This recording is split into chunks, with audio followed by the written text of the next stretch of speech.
So if we now talk about the books that are available, there are 4 books in the Treat Your Own range. The Treat Your Own Knee book, the Treat Your Own Shoulder book, the Treat Your Own Neck book, and the Treat Your Own Back book.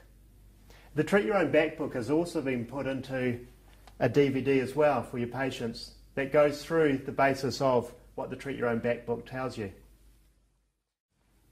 So each of the books go through warnings for the customer, as well as indications for whether the customer will respond to the McKenzie method and some of the exercises that are shown in the book. So if we now start to talk about treating your own back, some of the things that we need to advise the customer about is how to read the book, and also to ensure that they go through the entire book and don't just look at the exercises. The book covers a lot of information that is important for the customer.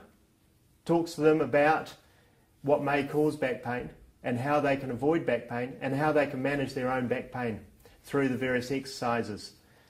So it is important that the customer does read the entire book. It will also give an indication to the customer of why the roles may be important for them in managing their own back pain. The roles complement what Robin has discussed in the book. So in conjunction with the exercises, the changes in lifestyle, and also the roles, hopefully they'll get better management of their back pain. One of the things I'd like to emphasise is that in each of the books there is a warnings page and there is also a checklist page to see whether the method is appropriate for the customer.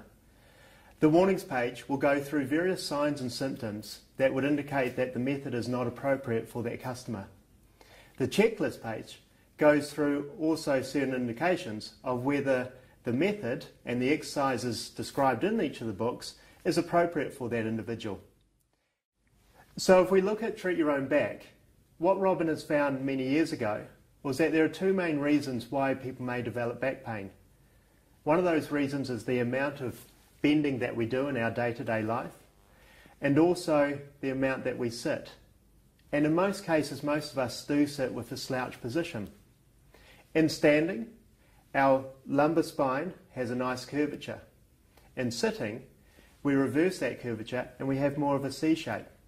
And that is often the reason why we develop back pain. So what happens in the lumbar spine is that when we bend forwards or sit slouched, we adopt more of a C-shaped position in the spine, in the lower back, and that causes a migration of certain material within the disc that can then put pressure on the back of the disc and also potentially onto the nerve root, which can then lead to sciatica or pain radiating down the leg. So what Robin has found is that if we adopt a more correct posture, adopting an S-shape type position in the spine, is that takes a lot of the pressure away from the intervertebral disc and also the nerve root and can alleviate the person's pain.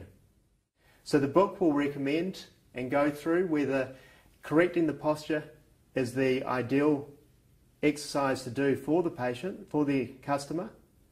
Also exercises that can reduce the type of displacement within the disc, and also recommending what type of role may be appropriate for that person. The roles are designed to correct the person's posture and to assist them in alleviating their pain. So if we now have a look at the various roles that we do have on offer.